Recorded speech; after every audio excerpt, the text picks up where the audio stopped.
Good boy. Good boy. Apparently, Fracture is now a puppy. Good morning, afternoon, or indeterminate time of day to you guys, my friends on the internet. Brian here, and today I want to give you my impressions on the Transformers Robots in Disguise Legion class, Warrior class, Fracture. This is the Takara-Tomy version. I think it's called Legends over in the Takari side. Over in the Takari side, they're gonna call it a Legion class. Anyway, I have no idea what that just was. Excuse me while I lose my mind. He is from the show Transformers Robots in Disguise, and he comes with a tailpipe thing that plugs into the side on his bike mode, and he rolls over. Good boy. Good boy. Play dead.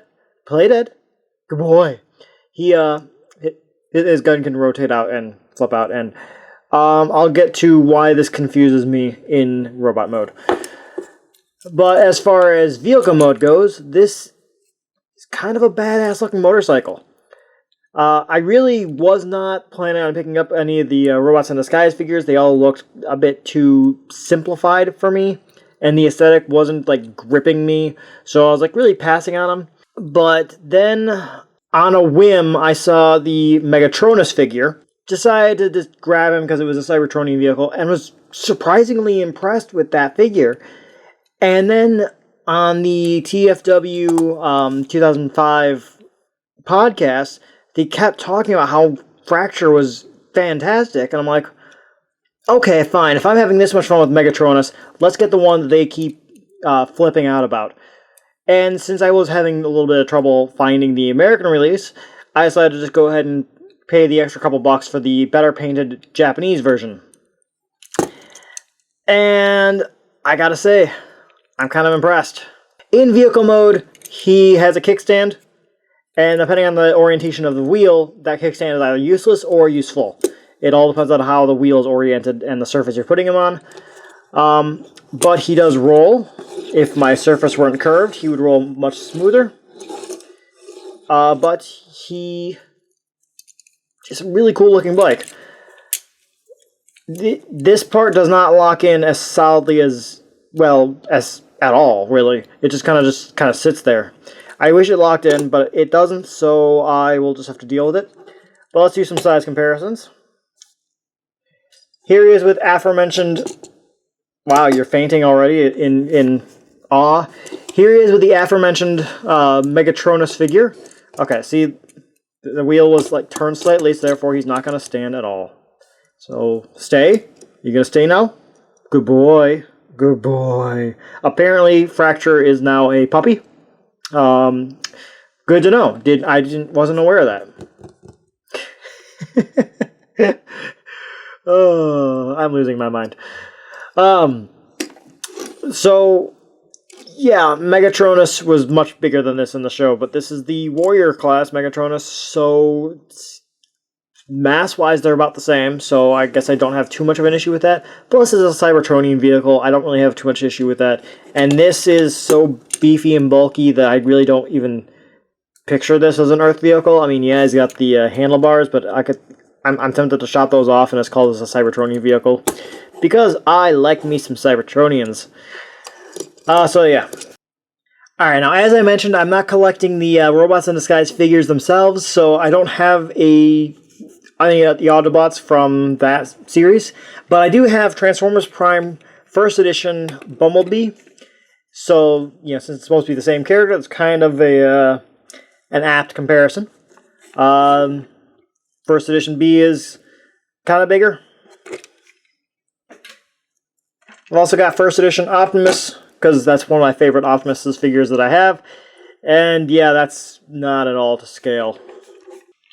And for comparison with a modern Hasbro Generations Deluxe, here is Combiner Wars Prowl, who is a very ubiquitous mold for the Combiner Wars line.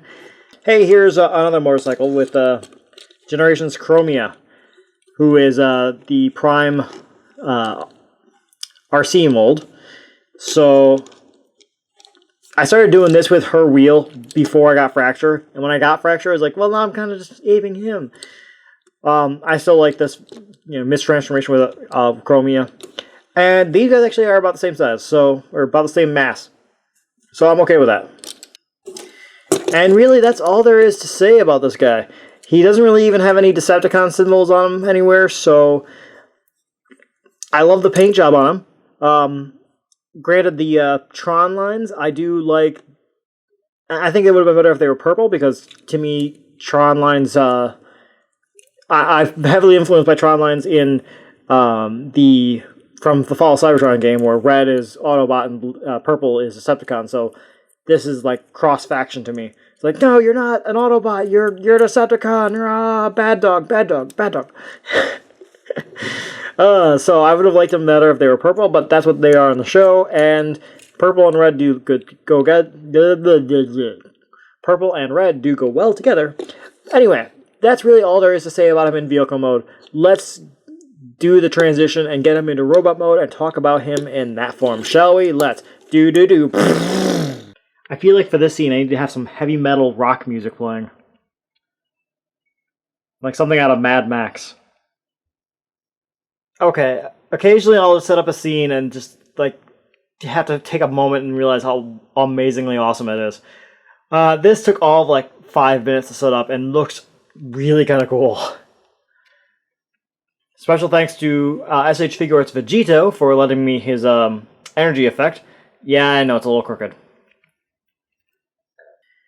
And here is Fracture in his robot mode, and he is looking mighty fine. He is a very, very interesting silhouette. I like his peacock head crest. It's very unique and identifying to him. But it does look a little silly, but I'm willing to buy a little silliness in characters who can pull it off. His gun, you can leave it on for transformation. It just, like, I don't understand why. Like, I like leaving it on and having it as an arm cannon. He doesn't have that in the show. And I think on the back of the box they show you are supposed to, like, do this with the gun, like put it in his hand like this.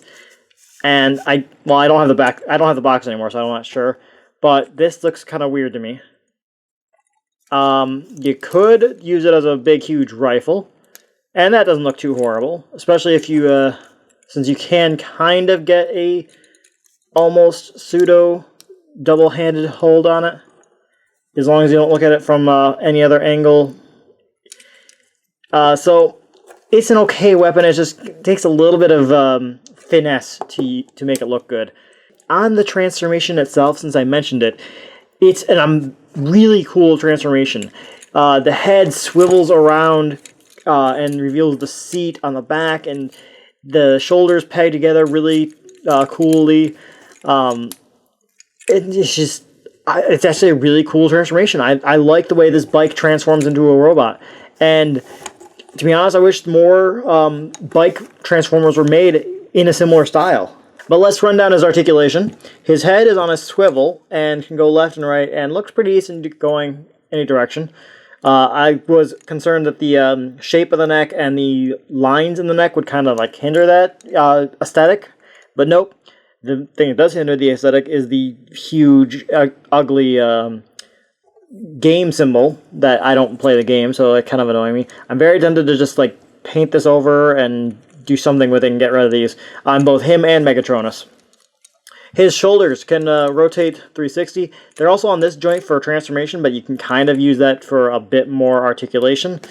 And yeah, you can get his arm going out that far just on its own. He has a bicep swivel above the elbow, and he has a, just over 90-degree bend? Yep. His hands can go in, but that's mostly for transformation, but you can still use it a bit for articulation. He's got no waist swivel at all. His legs are on ball joints, so they can go forward a very nice ways. They can go backwards a very good distance. They can go outward a very reasonable distance. He's got a thigh swivel at the thigh, where thighs should have a swivel.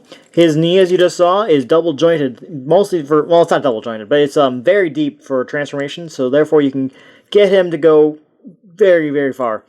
His feet are on a swivel and go forward and backwards. They can go forward more than is necessary for the transformation, and backwards, for the transformation.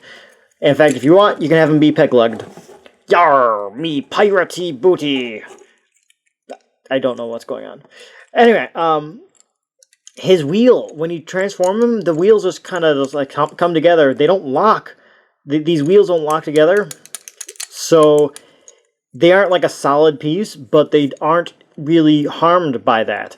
So that's cool. Given how many bike transformers we've seen in recent years that have the wheels locking together, the wheel halves locking together, I should say, it's kind of interesting to see one that doesn't do that and still doesn't really hinder for it. I don't think, anyway. But let's bring in some size comparisons to see how he looks with some people.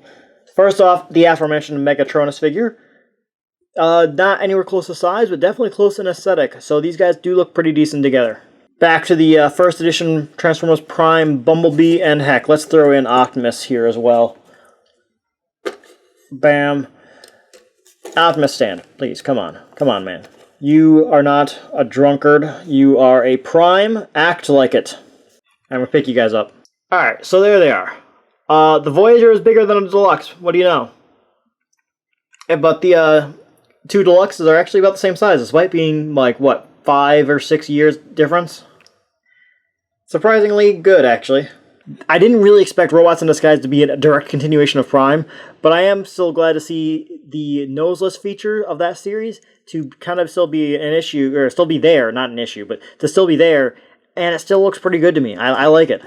Here is Combiner Wars Prowl, who is a rather ubiquitous mold for this series, or for that line. So you can see he is a little bit shorter than your normal Deluxes nowadays. Windblade is in the series, and I've also got Chromia here, who often is with Windblade in the fiction anyway, in the comic anyway. Not the Robots in Disguise, the IDW comic. Anyway, they're all about the same size. There's not really any new paint apps that show up, like maybe a little bit on the legs and the chest a bit. He looks good. His backpack is nice and compact. The transformation is really cool. Yeah, super hollow legs, but I don't really care. I've never been one to be annoyed at hollowness. So, I'm pleased with this guy. I am looking at Quillfire and Long Rack, which is apparently another two that are really good. But I don't know if I'm going to buy them. I don't think I'm going to. Those designs don't exactly wow me. I've never been a fan of tractors, so I cut to me having the figures and putting out videos of them, because that's going to happen. But at this moment, I don't think I'm going to buy them. Future may change, but yeah. But I'm curious to know what you guys think. Should I pick up those figures? Are you interested in all in seeing more of these? How does this guy look to you? I mean, I know I really like him. I'm curious to know what you guys think. How's the Robots in Disguise series treating you? Leave a comment down below and let me know. And also, guys, seriously, thank you so much for those of you who have subscribed to us and spread the word about us. You guys are the best audience we could possibly have, and we keep doing these videos because of you guys. So thank you so very much. Until next time, guys, kick the tires and light the fractures of your heart. Yeah, don't know what that means. Bye!